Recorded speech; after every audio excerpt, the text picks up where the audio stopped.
I have to give a proper introduction to Dr. Allan Bacon because he is someone who is extremely generous with his time first and foremost. If you ever do a search for Dr. Allan Bacon on podcast host platforms, you're going to find a lot of episodes. But secondly, um, he is someone who is a positive influence in the general fitness industry because where a lot of people will make their content that makes people feel worse, you generally, Alan, you generally help people get a little bit more clarity as to the nuances of things, and you're very good about if you've changed your mind on something, or if there's any inaccuracies, or if the data has evolved at all. You're good about staying on top of that. So I just wanted to pay tribute to that before we get rolling, but welcome to the show. Oh, thank you for having me on. I really appreciate you inviting me on, Chris. I find that these are the most fun part of my week as far as like educating people go. And it's because whenever I get on with smart, other coaches and everything like that, it's a really good way to figure out, what are you doing that I can bring into my own repertoire? What am I doing that you could pull into your toolbox? And I think that everybody can benefit from these types of conversations because you get a lot of good minds together and it can come out to some really good information. Absolutely. So I have a hard hitting question, which I'm going to start us off with, and it is why do you think that smart people still fall for dumb diet advice? If we're talking about general population, right, we're not talking about the person that is an educated registered dietitian or PhD in nutrition. And so I think that intelligence has a broad span of meaning, and you can be a generally intelligent person, but if it's a topic that you're not educated on, there's no wonder there's confusion in play. And particularly when the body is part of it, when nutrition, fitness, how we feel, how we perform is part of the equation and the question, I think that people will largely believe, I know my body. And the reality is you don't know your body. And research has shown that over and over and over that all of these things that we had assumed were true for long periods of time because that's our experience just end up not being true.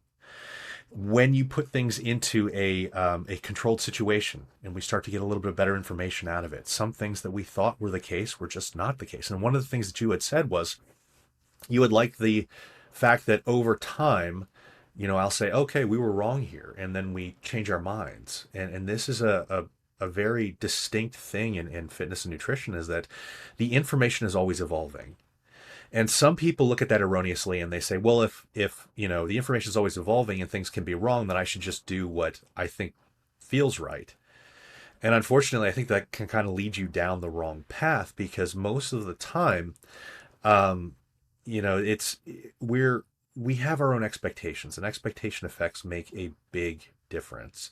That really does a huge that has a huge effect on how things work. I mean, the placebo effect in fitness, nutrition, all those different kinds of things can be a very dramatic thing.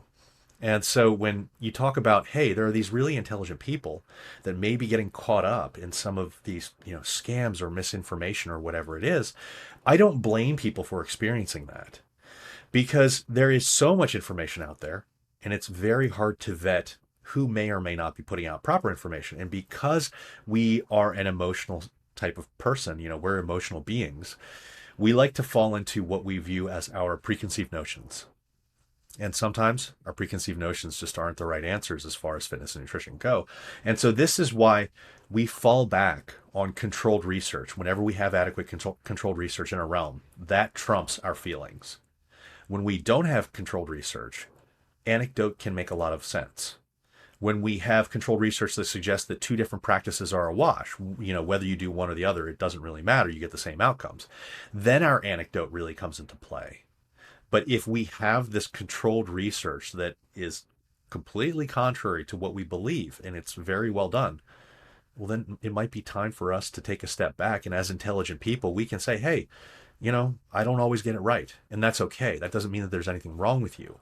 That means that when you're given new information, it's better information, you figure out something that's different than what you thought, you make adjustments, and that's okay. And I think that this can be a very good thing for people that are looking at this and they're saying, hey, I view myself as a smart person. I don't think that I could be tricked or maybe even conned, where some of these people are trying to con you because they're trying to make some money. And people don't like that feeling of, oh, I fell into this. But that's okay. Consistently learning is what's really important. And just because you might have accepted something as true that wasn't true doesn't mean that there's anything wrong with your character. It just means, hey, it's time to make an adjustment. Hmm. I mean, that was a multifaceted answer, which gets me thinking to the next thing here. Within the fitness space, there's a lot of people who are good at marketing. I find myself falling into both categories. I'm proficient with helping people with fitness, but I'm also helping people with marketing. I have to admit it. But what I find comes up is that you'll get a show where the host isn't an expert in the space that they're speaking to. Mm. And it could be anybody. I'm not pointing fingers at any specific show at all. It's just their specialty sometimes has a disconnect from the subject matter that they're talking about. And then the person in charge of marketing it is going to pick like the clickbait phrases, the things that really Hmm. get people's attention.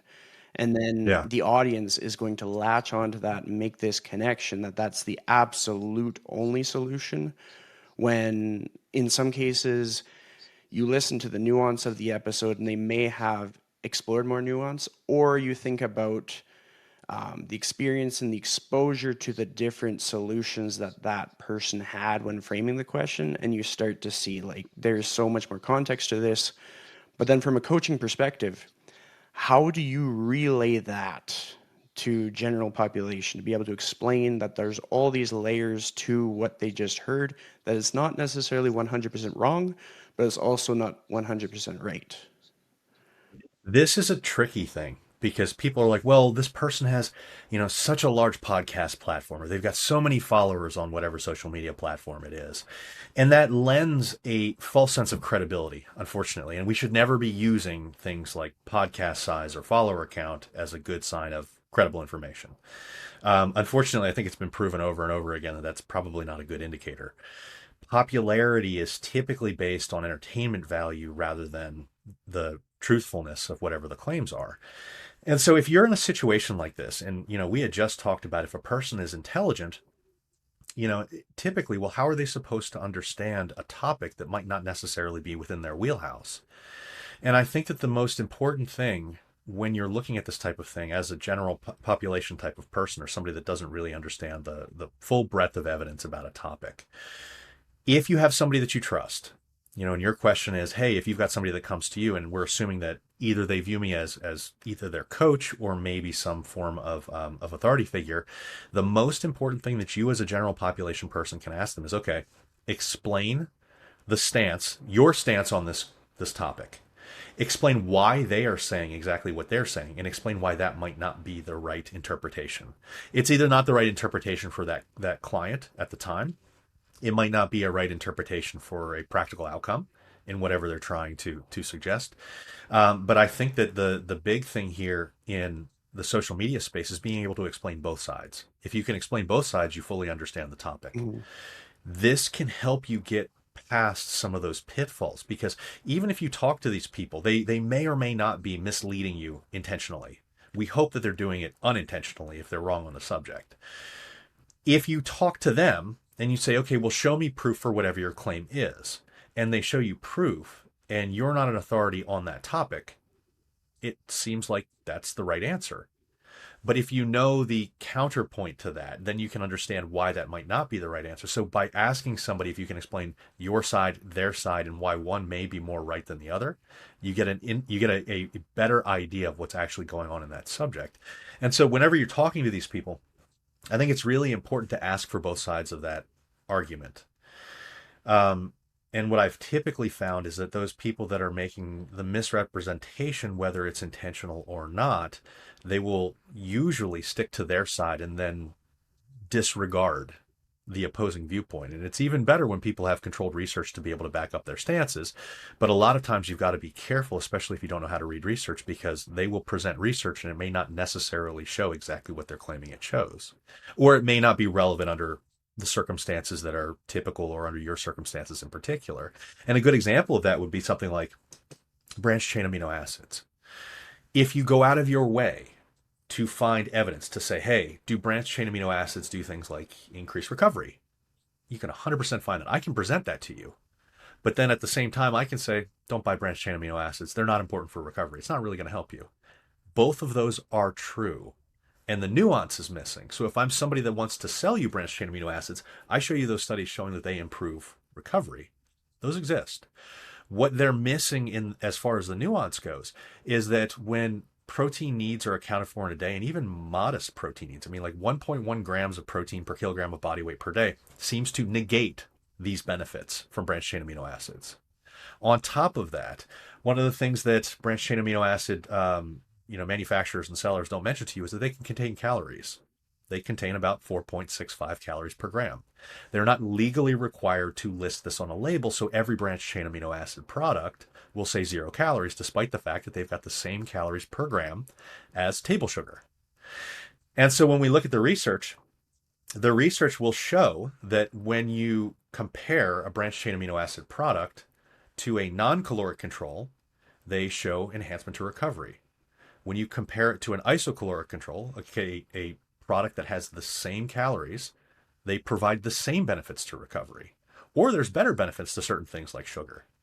And so the answer becomes a little bit more nuanced. It's like, well, if you really need this help in recovery, why aren't you just taking sugar? Like, shouldn't a Gatorade work? It tastes better, it's cheaper, it's more readily available, but that's the type of thing that's not shown in the nuance. This is just an example of the way that you can manipulate data. And if you don't present the entire situation or you don't understand the entire situation, it can be very compelling to, buy the branched chain amino acid product. So this is why you talk to somebody that has a stance that might be opposite. And then you say, okay, well, can you explain why their stance may not be 100% correct, or why that might not be correct under my circumstance? And this is where you can get that nuanced answer. And yes, this is a long run on way to explain this type of thing, but that's a good example of something that could be done. I could easily come out here and say, an amino acid product is going to increase your recovery. And I could give you dozens of studies that show that. I'm just neglecting to tell you that if you're eating a modest amount of protein per day, which you should be doing, if you are getting an adequate amount of calories per day, your recovery's the same anyways. And then you're just wasting money on this. And in fact, you're probably getting more calories in your diet than you think you're getting. Now, hopefully you're not, overloading the branched chain amino acid product, but this is another thing that comes into play. If you start to follow these recommendations without doing a little bit of due diligence, you can cause some potential problems that you may not experience, that you may not know that you're experiencing. And so this is a pitfall of this is a trap for people. And unfortunately with social media, there's so much information out there that you have to really understand how to navigate this realm in a situation that maybe in the past we've never had to worry about this. You had people like doctors in the past, and they told you something, you would essentially just take their word for it. Now we have to question everything because social media is a business.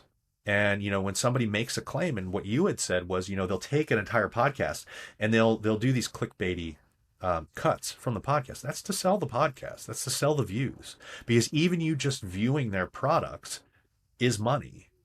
And so we've got to be very, very we've got to be we've got to question everything Hmm. essentially.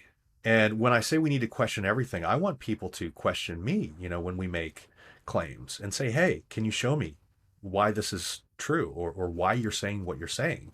And I think that anybody that's putting out information that doesn't invite people to be critical of them is probably people that you should be a little bit wary around. Hmm. Absolutely. I mean, that covered a lot of ground, and there's a few things that I want to branch off from there. So, one of the pieces is I have worked with a lot of people who are going through a stage of menopause, and there's a lot of things that come up for them. And then they Mm-hmm. go and they listen to podcasts, and I'll take a very similar approach where I will try to lead with empathy and compassion and understand where they're coming from and why they would be looking for the Sure. podcast and whatnot. What I found as a dude, I had to build more tools for my business to kind of help me take an approach to this that could be non-biased, so it could kind of come from a neutral approach. So what I did was I built like a custom model on ChatGPT where they Mm-hmm. could upload like the transcript of the podcast, or they could do a query of like the host or the guest, and then it would run it through sort of like an equation of peer-reviewed research, credible sources, body of evidence, and then I created like this scale that was like 1,000 point scale based on like credibility and practicality of the information. And then I also had it using just kind of like compassionate coaching techniques where it kind of like leads with a question to kind of empower the person asking for support. And then I have a framework that makes sure that it refers out to the qualified experts. So if it's asking stuff about like pelvic floor health, then it gives a Hmm. referral to seek out a pelvic floor health specialist. If it's talking about something where they should be seeing their family doctor, or any doctor that is specific to the concerns that they have, then it gives that referral out as well. But I found that that's kind of a way to add a little bit of an edge to our ability to support people. But I'm wondering, Hmm. having heard all that, can you detect any flaws to this kind of a tool with coaching? I mean, this is not an answer for coaching. What it is it's an adjunct. And if it's being used as an adjunct, I think it's being used correctly. And so if you're using this and you're saying, hey, this is something that I'm providing. I mean, if they're paid clients, hey, this is something that I'm providing. I think that this is a great place to start your journey and your data gathering for whatever the topic is, and then please come to me afterwards and ask me any questions that you have. I think that that's great. And the ability for this to work is going to be entirely based on how well you program it. And so you can never predict if this is going to be a super successful thing or not unless you program it correctly. But assuming that you're programming it correctly, I think that this is a wonderful use of a GPT model. I think that this is great to be able to get people answers very quickly and to be able to allow them to kind of explore through the answers themselves. And I think that that's kind of cool because as you're going along, down these avenues. I mean, this is kind of like getting lost in YouTube, right? Mm. Where you start on one topic and then by the end of the night you're looking at, dogs that are firefighters and you're like, how did this happen? And so it's kind of leading you down the same thing. So this gives people the ability to learn on their own and it can be fun. So I think that this type of model is great. As long as there's the support there to be able to provide some nuance that maybe the Chat GPT model or whatever GPT model you're using, as long as there's that nuance support, then I think that this is a great use of these new AI models. Well, I mean, I definitely appreciate that feedback. The thing that I've been trying out, and if anybody's listening to this and curious and they want to try out this model, just send me a message on Instagram. But the thing I'm doing it is utilizing it as sort of like a beta launch. Like it's gonna Hmm. just be for people who work with me direct as like an added support, kind of like having an assistant that has a different point of view on life to Hmm. like add some extra elements to the discussion of the coaching conversation. But yeah, I've definitely empowered anybody that I've set it up with to ask me questions based on the feedback and give me like critical feedback on the outcomes that they get. Like if they get something sketchy, send me a screenshot, then I can look at like improving it and whatnot. But I think this is like a huge missed opportunity for a lot of coaches who might be just like using AI to make their content or using AI to tell them what to do and then they go do it. This is where we can work in alignment with technology to almost provide a bigger embrace around people when it comes to getting them from point A to point B. But then I'm going to segue us to creatine because I love Sure. how we're keeping this going and I want to pack in as much as we possibly can. So a lot of the conversations that I have with regards to creatine, and it seems hilarious because of how much I feel like I post it on social media. I feel like it's become one of the things that I talk about the most. I've created a fictional character called Don Creatino, and that's my nickname at Jiu-Jitsu now because that's what all the Oh, Jiu-Jitsu nice. guys know me for.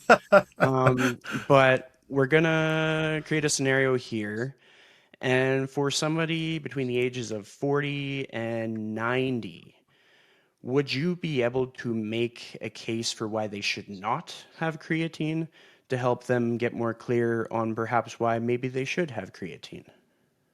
There's only three cases that I can think of outside of like extreme outliers that would be why you would not do creatine from age 18 to age 100. If you have an autoimmune disorder, if you're allergic to creatine, actually four. An autoimmune disorder, if you're allergic to creatine, if you have kidney disease, or you have asthma. If you don't fall in any of those categories, you should be on creatine. And this doesn't matter if you lift or not. Everybody should be. Hmm. There are too many benefits to creatine monohydrate. It's too cheap. There are too few side effects. And so literally everybody should be taking it. And it's really funny. I know that there are a lot of professionals these days, and I actually am really good friends with a bunch of professionals who their stance is, we should really be focusing on fitness and nutrition and all those different types of things. And if we recommend things like creatine, well, then we're bringing their focus away from what we should be focusing on. And I don't really share that stance. And I don't share that stance, not that I undervalue fitness and nutrition, because obviously that's the vast majority by far. But the buy-in for creatine is so low. It's so easy to take. There are no side effects really. It's just like it's not a supplement that like you can look at like these influencers and you can say, "Oh, it's not like AG1, it's not like collagen, it's not like all of these other supplements that like have these massive markups and these massive margins. Like nobody's making money off of creatine. Like nobody is. You sell creatine because you want to make money off of the other supplements that you sell. That's why people sell creatine. But I have no problem recommending creatine because there's like no risk that the person's trying to con you by selling you creatine. It's the most backed supplement of all time. It's backed for so many different potential benefits and so little downsides and so little cost that it's like, why wouldn't we just tell people to take this? I don't see it. It seems really interesting to me when people get really upset about, oh, somebody's recommending creatine. And it's like, why wouldn't you? Like, you would only not recommend creatine to cut off your nose to spite your face. And so I don't get along. I don't get within that mindset, but I think that literally everybody should be taking it outside of the four instances that I recommended. Mm. And I mean, I definitely share that sentiment, which probably goes without saying. The thing that comes up for me is a lot of the times I'll have conversations with people who aren't in the same fitness ecosystem. So they don't get that same exposure to like what creatine is. Like a lot of Mm-hmm. people will see it in stacks that bodybuilders might use, or they'll see it associated with other substances, or they'll know of people who have referenced creatine as part of their lifestyle and quickly assume that it has correlations to that person's like early death or poor life choices or anything that they ever complained about must have been because of creatine. Sure. When, It's like gateway drug. yeah, like when you are having discussions with people who are more separated from the fitness space, what is your way of, I guess, familiarizing them with our gateway drug? I would first ask them if they have any hesitation surrounding it. What are the barriers to taking this for you?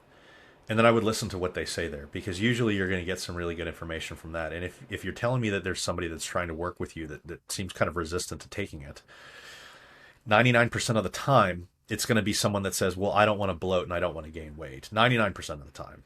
And then that's where you can kind of shift and address the concerns that they have. Yeah, I think that trying to like to espouse the benefits to somebody that's already resistant is probably not the right way to go, because I don't think that they're not wanting to hear the benefits. They want to hear that their concern is not a concern. Hmm. And so ask the person what their concern or concerns are over the product, and then address those concerns, because it's very easy to address the concerns as far as creatine goes. And it's even easier as of like last month. And so, one of the basically the only thing that I ever hear as like, I don't want to take it is I don't want to gain weight. I don't want to bloat. As far as we can tell, you don't really bloat on creatine. Nobody does. If you're taking a proper amount and you're not going, if you're not doing like a loading phase where you're taking 20 grams all at once, nobody bloats on creatine. And this is a big thing. This goes back to like, you don't know your body. And I guarantee you there's going to be some people listening to this and they're going to be like, oh, I know my body. I bloated when I was on creatine. It doesn't seem like you did. We had a study that came out last month, and they found that when you give people creatine, or when you give people sham, something that's not creatine, just an inert powder, the same number of people will tell you that they're bloated on it. And so it appears that the bloating feeling is an expectation effect. And so we don't really see differences in bloating whether people are on creatine or not. It's just people will tell you that they're more bloated when they take creatine. So, they hear in the back of their mind that this is going to make you retain water. And it does, but that's a feature, not a bug. It's one of the reasons that it works because of the intramuscular water pull. Now, that's how I explain it. I mean, it is an intramuscular pull of water, but that's a good thing. It gives your body shape. It's the difference between a peach booty and a crack model, a 1980s crack model booty.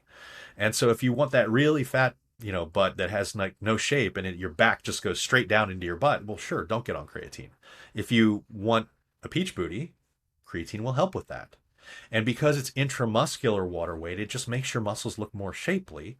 It doesn't make you look fatter. It doesn't put this like layer over top of the muscles. That layer over top is body fat. So if you want to get rid of that, you need to lose the body fat. But the creatine itself is only going to help in that process. It's only going to be helping in that process through improvements to overall health, through improvements to performance over time, improvements to heat tolerance, potential improvements to the brain, potential improvements to injury resistance.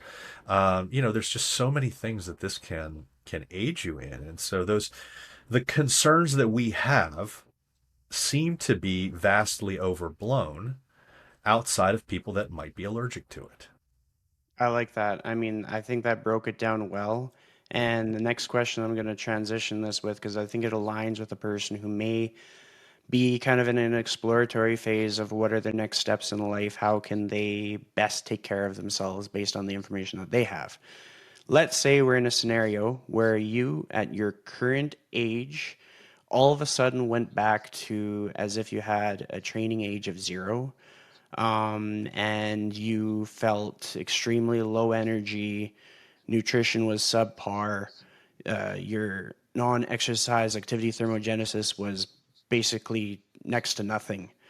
Over the next 30 days, what would you do if you were in that situation, knowing all the things that you know, but having to build up from ground zero? I would prioritize nutrition and sleep. I mean, this is not a long answer for you, but that's what it typically is. So what you're telling me is that you're essentially saying, with all of the scenario that you postulated, that my recovery is shit. And so I need to adjust for that, and I need to figure out why my recovery is bad. And if your energy is down, if you're experiencing all these things, I mean, it could be maybe there's a lot of stress in your life, and then you need to address that stress. But if we're talking about the fitness and nutrition protocols that we need to do, sleep and nutrition are really going to help that a lot. And this is assuming that you're not doing a training program that is like much higher volume than what your body can handle, because then the answer is you need to adjust your training volume, maybe in addition to adjusting your nutrition and your sleep. But the reason that I immediately went to nutrition and sleep is 90+% of the time, that's the issue. Even with really good nutrition and sleep, you can handle a lot of volume in many cases in a training protocol. It may not be necessary from a progress standpoint, but it's probably not going to lead you into feeling completely worn down. What's going to make you feel completely worn down? Not sleeping, not eating enough, not handling daily stress from your life, your social life, your job, your significant other, whatever that is. So these things all need to be addressed.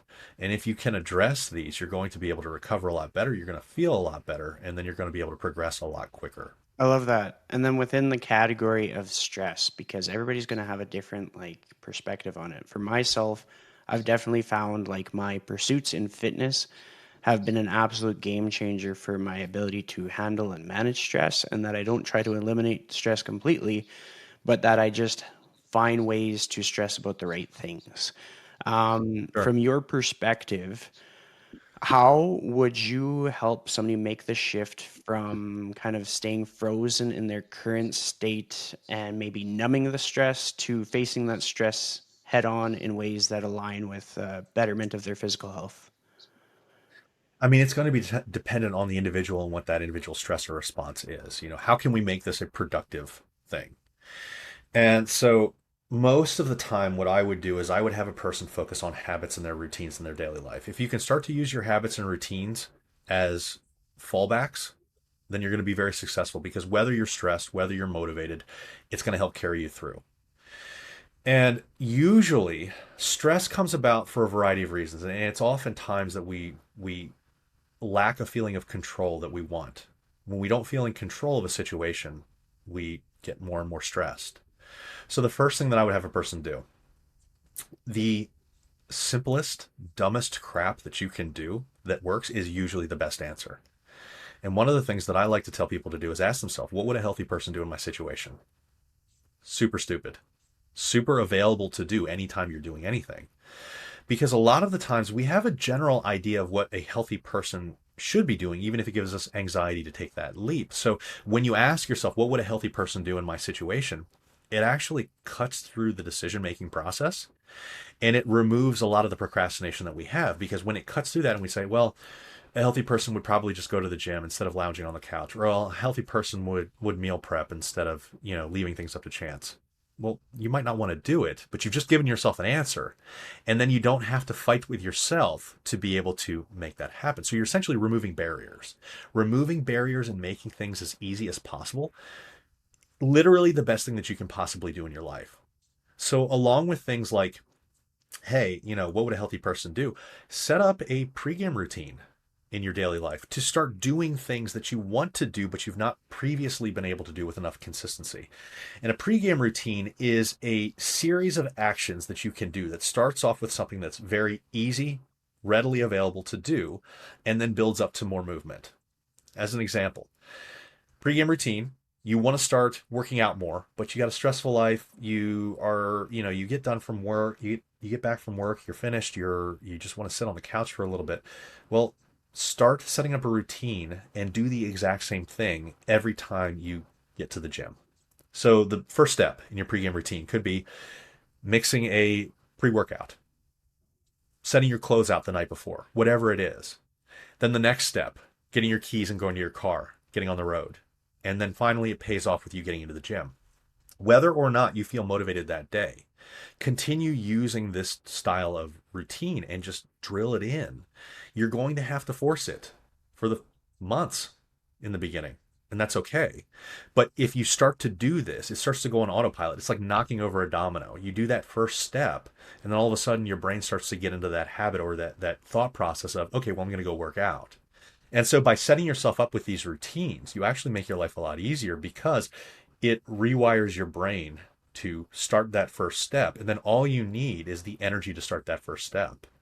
And it's funny when you talk to coaches, whether it's about losing body fat, whether it's about building muscle or whatever routine that you want to build, people talk about willpower.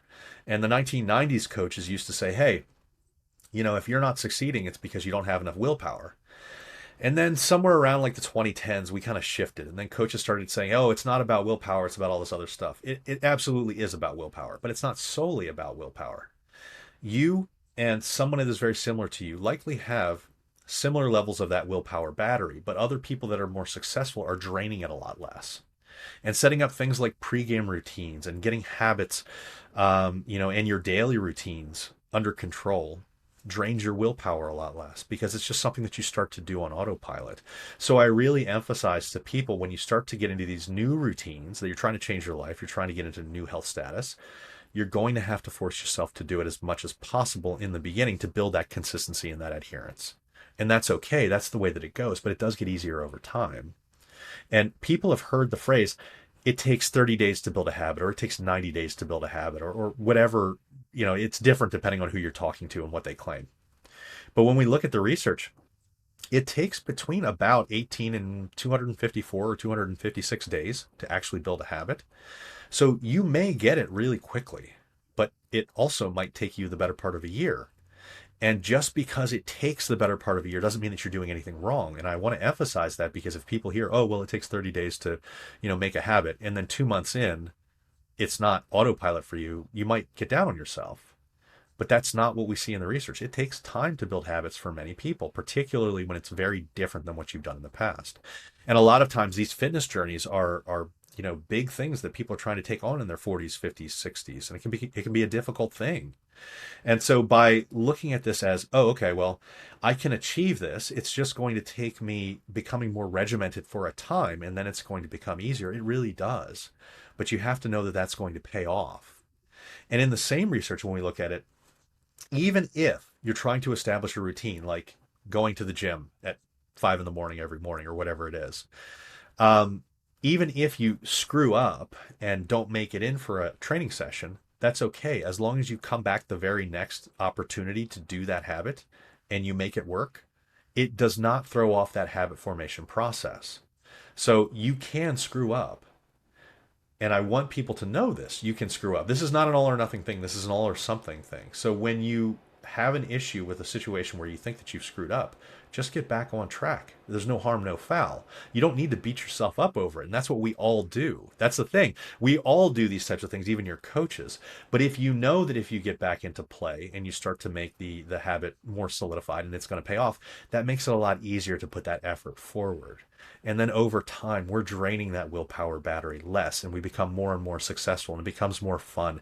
And we feel like it's more of our choice and we feel less stressed over it. And that's the ultimate place that we want to take ourselves.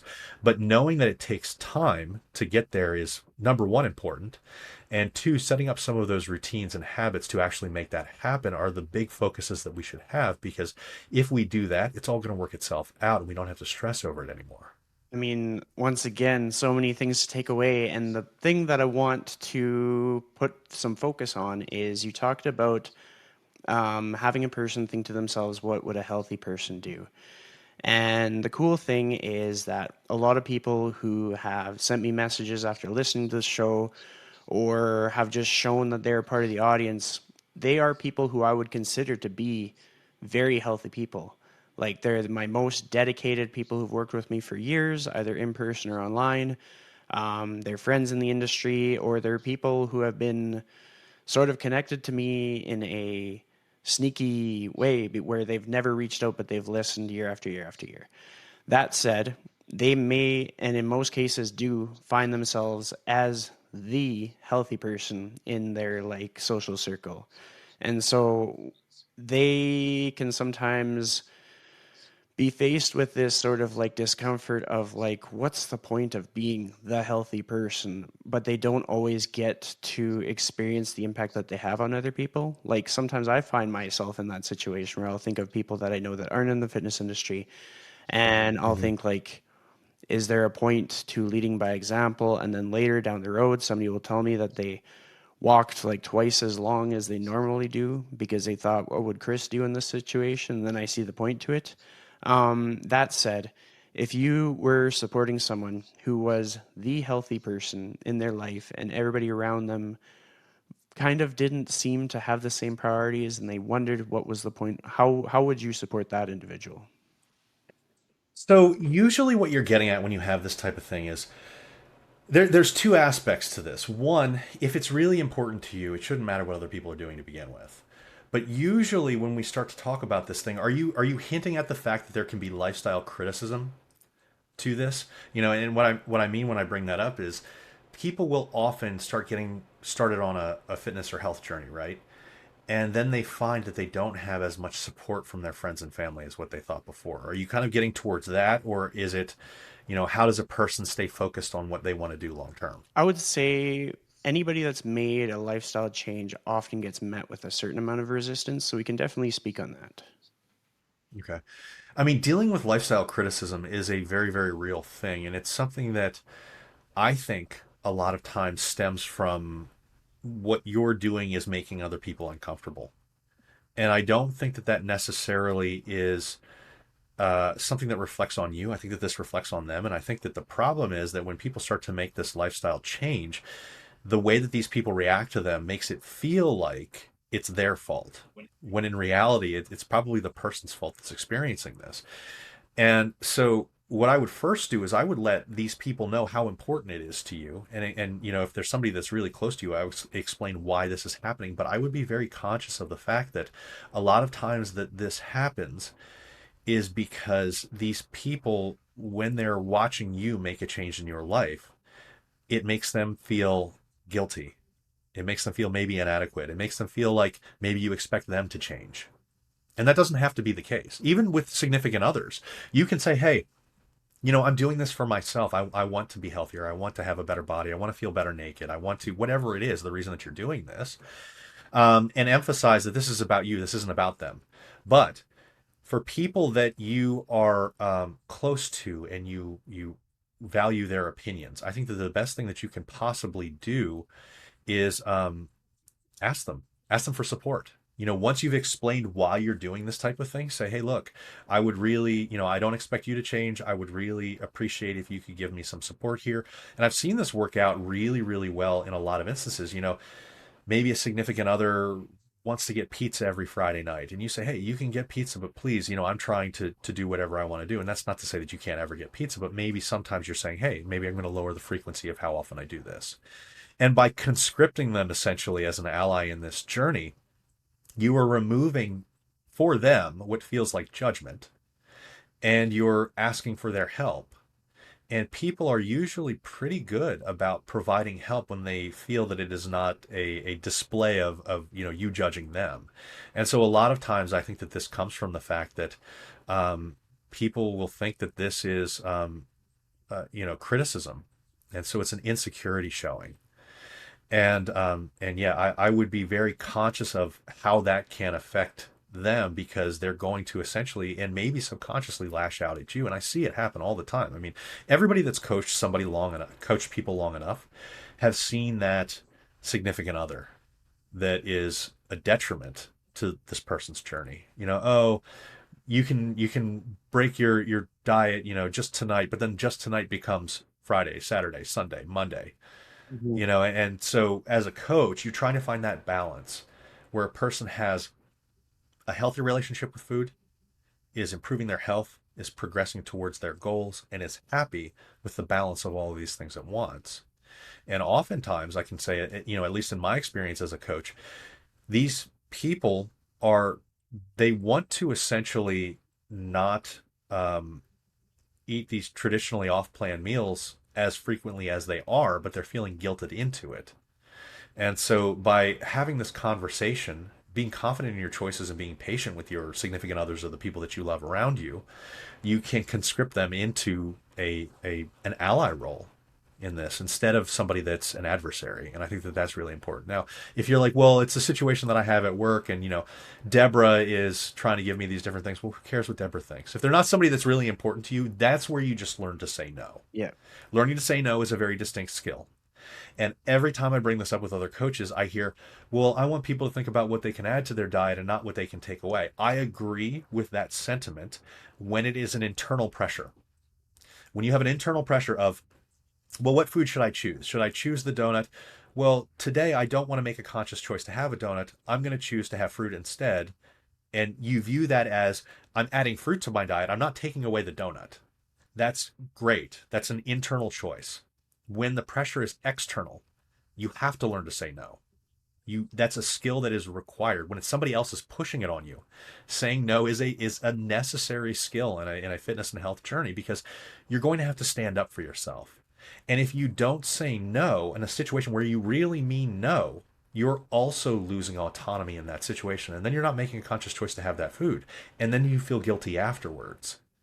So it's not one of those switch to positive and, hey, I will actively have this donut even though I don't want to have it. No, that doesn't work in that situation. It works when it's an internal pressure. So being conscious of these two things can really help with making that decision. But that was a little bit of a segue off of what you had initially asked. But I think that the way to make this sustainable long term is to fully explain this type of thing to your significant others, to the people that really matter into your life, and make sure that they understand that this is not a reflection on them, because that's how you actually make an ally out of them instead of somebody that is going to throw you off. Hmm. Absolutely. And it kind of got me thinking about over the last few years, I've kind of just lived an alcohol-free lifestyle where I find it Mm-hmm. was easier for me to keep up with the workload that I have and recover faster for workouts and just maintain the physique that I have by just cutting out alcohol. Just a simple decision. But when it comes to social situations, sometimes that'll come with a little bit of friction. And the quickest way that I could eliminate the friction and kind of enroll people onto my own decisions was to just kind of explain that it wasn't me thinking that they had to do something differently. It was just me creating a rule for myself that just made my life easier and kind of gave me more bandwidth to be with them, to spend time with them, etc. And so by enrolling them in this process rather than trying to keep it low key and be, oh no, no beer for me today, then when I meet up with like close family or close friends, then they're already prepared. They're like, do you want a bubbly? Do you want a Coke Zero? Do you want a water? Because I just gave them a little bit more context as to like what was the big picture equation when it came to me. And I just made sure that they understood that it wasn't some like all encompassing rule that all people had to do this, but that it was just something that was important to me. And when you talked about that, when it came to like having people get a bit more support from their circle, I thought of that. And so hopefully people kind of got some tools that they could utilize. Well, and alcohol is one of those really common things that we find is a challenge socially because people have always viewed alcohol as like that's the reason that you're going out. And unfortunately, I know that we don't consciously think of it that way, but I think that subconsciously a lot of people do. Like you're going out to drink. That's not what it has to be. You can go out to enjoy time with your friends. That is not contingent on alcohol intake. And again, this is one of those things that I'm not saying that you can never drink alcohol. What I'm saying is when you do drink alcohol, I want it to be your conscious choice. And this is how I explain it to clients whenever I'm working with them and I'm saying, hey, if it's a conscious choice, you're not making this because you feel pressured into it. You're not making it because you feel obligated to do it. Then you cut out the guilt afterwards. You can also accept the proper expectations that come with it. You know, if you're going to have 4 or 5 drinks a night, maybe you're going to be up a pound or two the next day. It just might be the way that it works out. And if we have those expectations in play, and you say, you know what, I'm still okay with making this conscious choice. And if I see the scale go up 1 or 2 pounds tomorrow, I'm going to be completely okay with it. Awesome. That's a good relationship with food. And I fully support you in doing that. You know, and as long as we're making those choices from a conscious perspective, it's not emotionally driven and we're saying what we actually want to say and what we mean, then that's great. But a lot of times people will say, well, I don't mind drinking, but I don't want to drink as much as I used to. Okay, great. So make the experience about hanging out with your friends and not about drinking itself, because that's not why you really went out. I mean, if your entire purpose is to just drink, you can sit at home and do that. That's called alcoholism, but you could still you could still do that if that's the entire purpose, you know. And so what I want to do is I want to really frame this in a way that people can use this to say, oh, you know, maybe that's right. Maybe I should focus a little bit more on you know the conversation that I'm having with friends and building those memories and all those things that add value to your life. Now, alcohol can add value to your life when it's brought in play appropriately. So just make sure that you're bringing it in play appropriately, and then you're not going to suffer any of that shame or guilt that comes with that. You know, bringing it in from an emotional standpoint. Totally. I mean, I've heard so many people make cases for either side, and I've kind of layered them into my own coaching philosophies. And one of my favorites is actually, I think it came from Mike Dola, and Mm-hmm. he kind of framed how like the 1 or 2 beer in an evening can be the catalyst for that clutch connection that you make in life, or maybe uh, I think he was talking about there was different social events that kind of led to him meeting his wife, which was life changing. And so you can kind of have like that that middle aspect of dabbling in some things and not having to cut everything out. But then at the same time, if somebody was trying to make a case for just trying to experiment with a alcohol-free lifestyle, and by no means this isn't me campaigning for one side or the other, but rather sharing the benefits that I've experienced. I used to have a few beer to kind of like calm my nerves and make it easier to do things outside of my comfort zone. But what I would find is it didn't have a strong enough correlation with the outputs that I was capable of. Like I wasn't nearly as well Mm-hmm. spoken or eloquent. I didn't think about things as deeply. There was so many things where I was shortchanging myself. So I realized that my outcomes would be better if I just got a bit more guts to just do the scary things, even if I wasn't sure about the outcome. And then I could bring that whole aspect of myself where I think deeply, I consider the consequences of my outcome or my actions far more, where I cause less harm to others through jokes that I might make, or I think about how others feel in a situation. If there's somebody out in the corner on the side and they are not invited into the group, I think about them when I'm more present. So it all kind of depends on like the season that somebody's at in their life and what's important for them in making these choices and whatnot. And it's just there are a lot of people who could put themselves in a position to just be a little bit more uncomfortable in good, healthy Mhm. ways, and do things where they aren't certain of the outcome. Like you can go and you can have your 5 beer in the evening while watching a hockey game, and you can be certain of the outcome. You're going night night pretty soon. Or you can go for a walk with somebody you haven't seen in a long time and talk about the tough things in life and get your non exercise activity thermogenesis up and learn how to cope with the emotional ups and downs of life, be able to talk with somebody who has a lot of common things that are coming up for them, and improve your physical and emotional health without going night night as soon as it's time to go to bed, kind of thing. All that to say, if you were going to encourage someone to do something that they were hesitant to do, something that they felt scared to do, or something that's in their best interest, they know it's in their best interest, but they have some resistance, what would be the way that you might kindly encourage them to kind of like go closer to that thing that they haven't done yet? I'm going to say something that is probably going to be a little bit surprising, but I really think that people just need to jump in the deep end. And I'm saying this from experience. I've spoken at multiple conferences, given talks to hundreds of people, those types of things. And I don't like public speaking, but I never would have gotten over that until I started doing it. And so this is one of those things that there's never going to be anything that's going to make an uncomfortable situation for you all of a sudden completely tolerable immediately. The only thing that you can do is immerse yourself in that and then move to the other side. And so it's a funny topic to talk about because people are like, well, what's the trick? I think that visualization can be a very beneficial thing. Practice whatever you're trying to do as best as you possibly can before being in the situation. Um, if it's a situation like getting into the gym and you're less comfortable with the gym, well, you should probably get a coach so you are not going in blind and have a little bit of an example of like maybe demos of exercises, or maybe you're going to meet the coach there and they're going to show you there. But if the coach is there, then there shouldn't be a massive amount of um, anxiety to begin with, because they're going to be there to act as a parachute for you.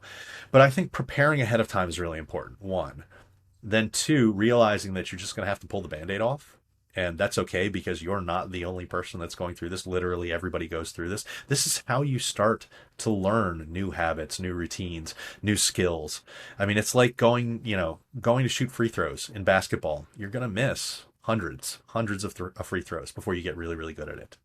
Same thing. You're not going to hit that Bulgarian split squat the first time that you do it. You're going to say, I feel a little bit uncomfortable. I'm not as balanced. Well, that's probably why you should be doing it. Now you can regress that, right?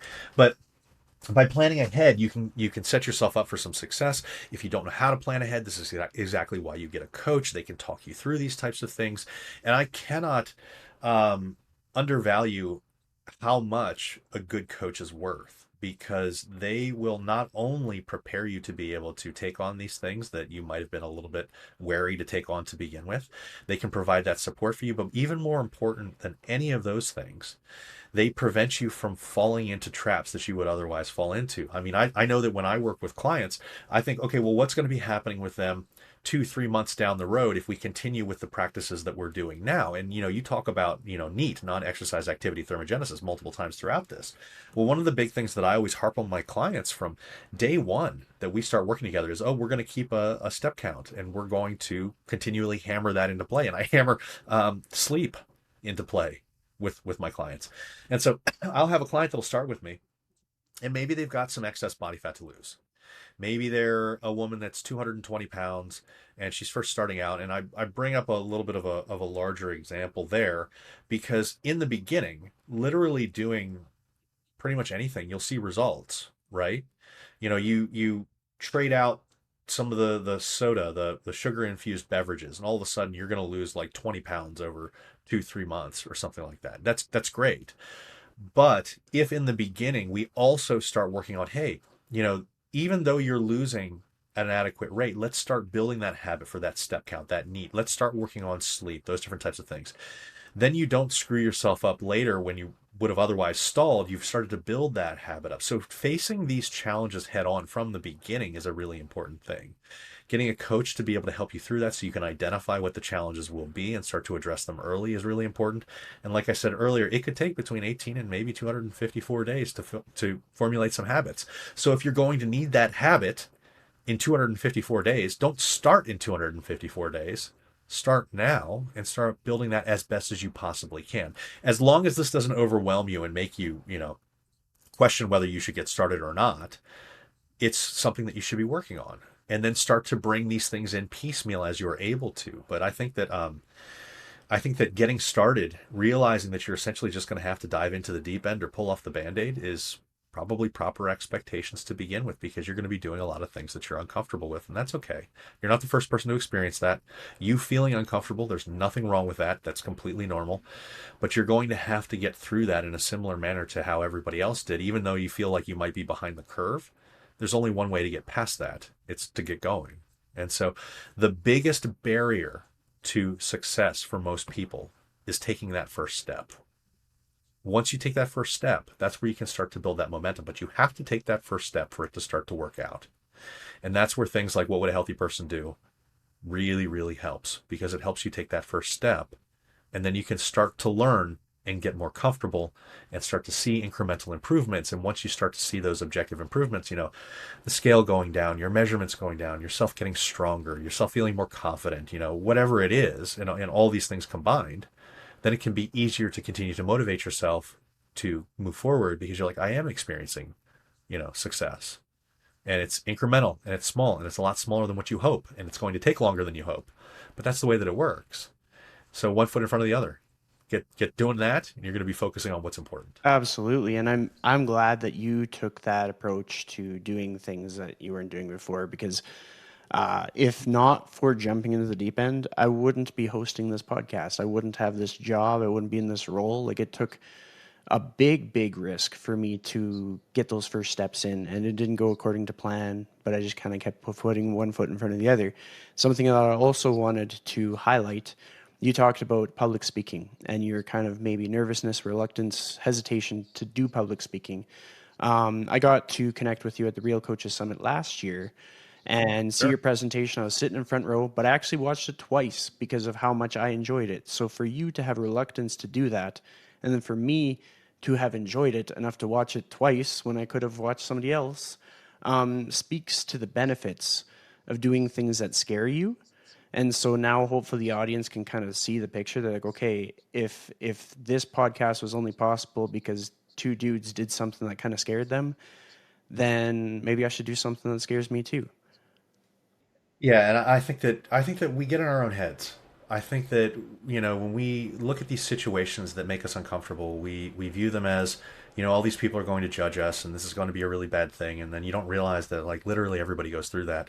I mean, I know a person that went on to Huberman's podcast about 8 months ago, and I was talking to them, and they were super nervous about going on. And they were like, well, what do you think I should do here? What do you think I should do here? And we actually went over the entire discussion that they were going to have. And it's funny because you would think, somebody's going on a podcast as big as Huberman's, they're an established name. This should be something that should be, old hat essentially for them at that point. But the same thing that you're going through is what all these other people go through. And you just don't realize that that's happening.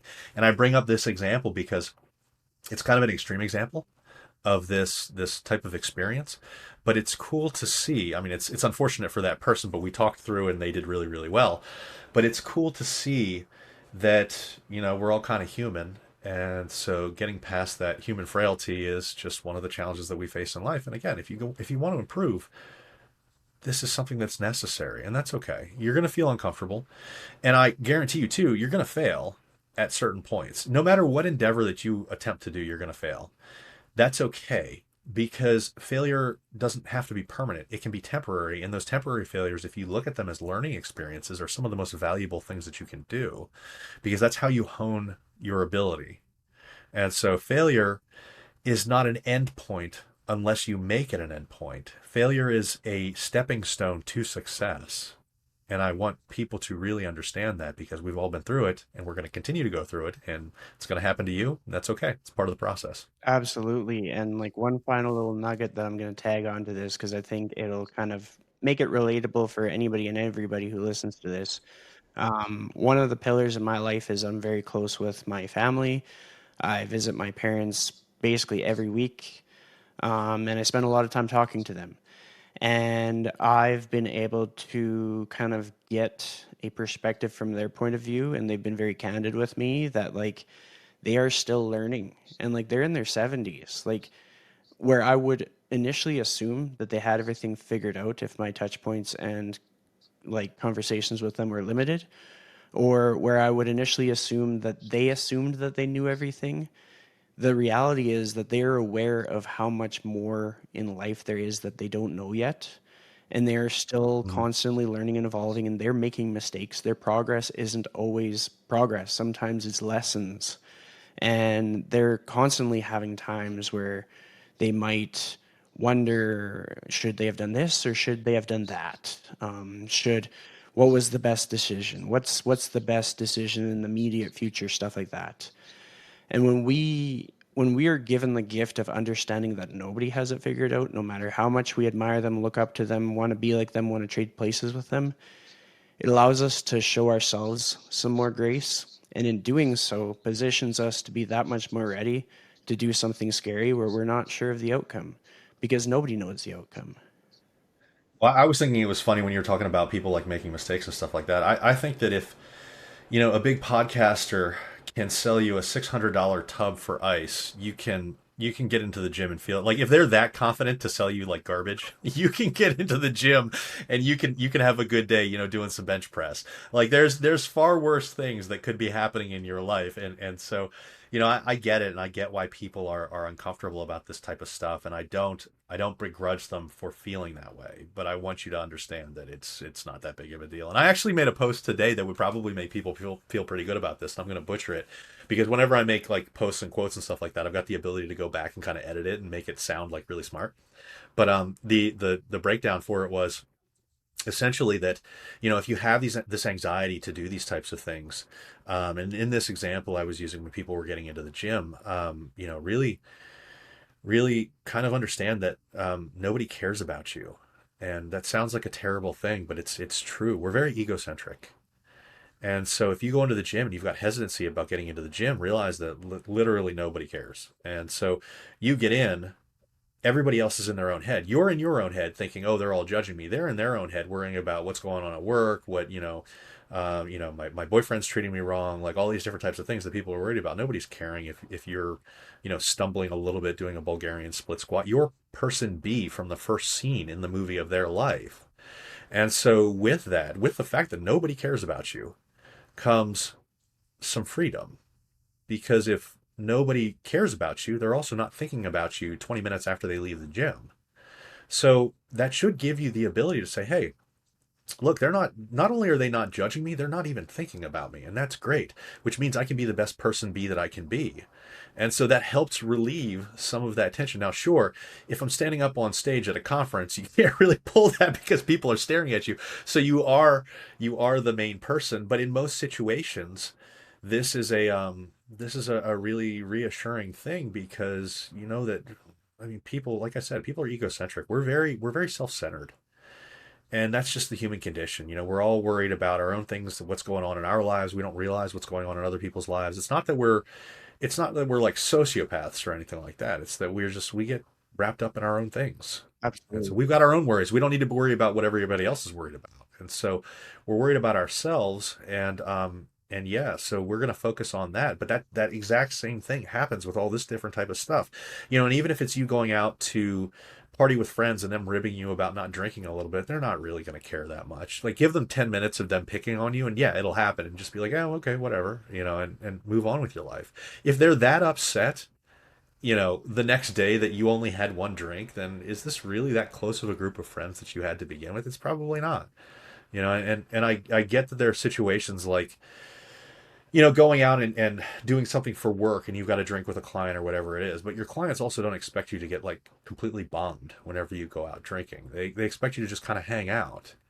And so, do it to the best of your ability, give yourself some grace, and move on with life. Yep. And I mean, there's trade secrets that people can utilize to kind of mask the amount of alcohol they've consumed. I've ordered slushies that were non-alcoholic while other people ordered the alcoholic version. I just asked the waitress to Yeah. bring me the non-alcoholic version. Yeah. But all that aside, we could probably go on and on for hours. I want to make sure if there's anywhere we can send people, where are the best places to send people? Check out my Of stuff. course. Is that what we're Yeah, talking about? 100%. Oh, sure. So, if you want to look up information about me, including a fully evidence based blog for fitness and nutrition, head over to Maui Athletics, MAUI. That's my company for fitness and nutrition coaching. Or you can reach out to me on Instagram at Dr. Allan Bacon. Just make sure that you spell my first name right. It's Allan. And I'm happy to help people out with any questions that they have about what we talked about today. And I'm sure that Chris is as well. So reach out to us when you need us. Absolutely. And thank you so much for your time today, Alan. All right. Thanks so much, Chris. I appreciate it.